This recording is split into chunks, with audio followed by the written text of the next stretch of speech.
pabili po. Ano yun, be? Pabili po ng mantika. Mantika? Anong mantika? Nakasashay ba? Yung O, yung ano po, bote? yung nasa bote po, ate. Nakabote.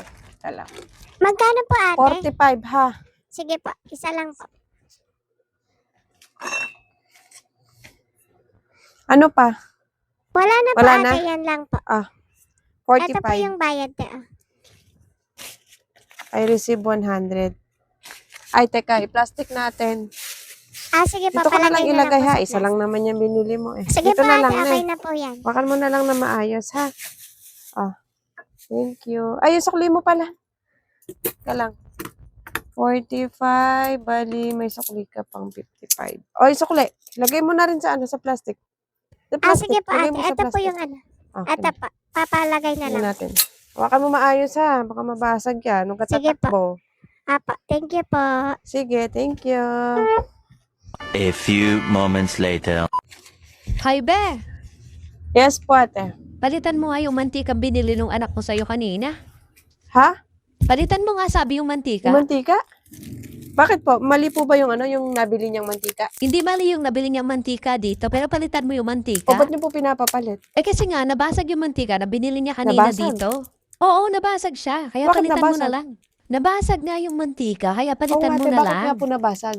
Ay malamang, nung pauwi siya, siguro nadulas yung bata, kaya nabasag yung mantika. Hindi mo ba nilagay sa plastic? Oh, sino po may kasalanan nun? Ay malamang, ikaw yung may kasalanan. Kasi yung biniling mantika nung anak ko sa'yo kanina, hindi mo nilagay Ate, sa binigay plastic. ko sa anak mo yung mantika, naka-plastic po yun. Pati nga po yung sukli niya, nilagay ko sa plastic. Paano hindi ko plinastic?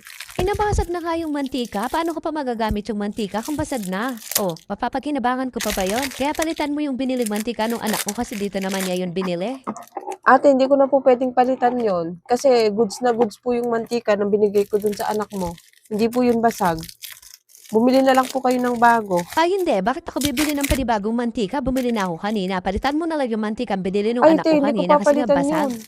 Maayos yung mantika nung binigay ko sa anak mo, hindi basag. Plinastic ko pa nga. Sinabihan ko pa siya na wag tumakbo kasi baka nga madapa siya at mabasag yung mantika. Tanga ka ba? Paano mapapakinabangan yung mantika? Basag na? Palitan mo yung mantika, total dito naman niya yun binili. Ay, ate, wag mo ako matawag-tawag na tanga. Mas tanga ka. Sipin mo, bata, inutusan mo bumili ng mantikang dibote. Kung kaya mo naman bumili, iutos mo pa sa bata. Tapos isisisi mo sa akin, ngayon nabasag yung mantika. Palitan mo Sabi sabi ko yung bumili. mantika. Paano ko gagamitin yun? Basag na?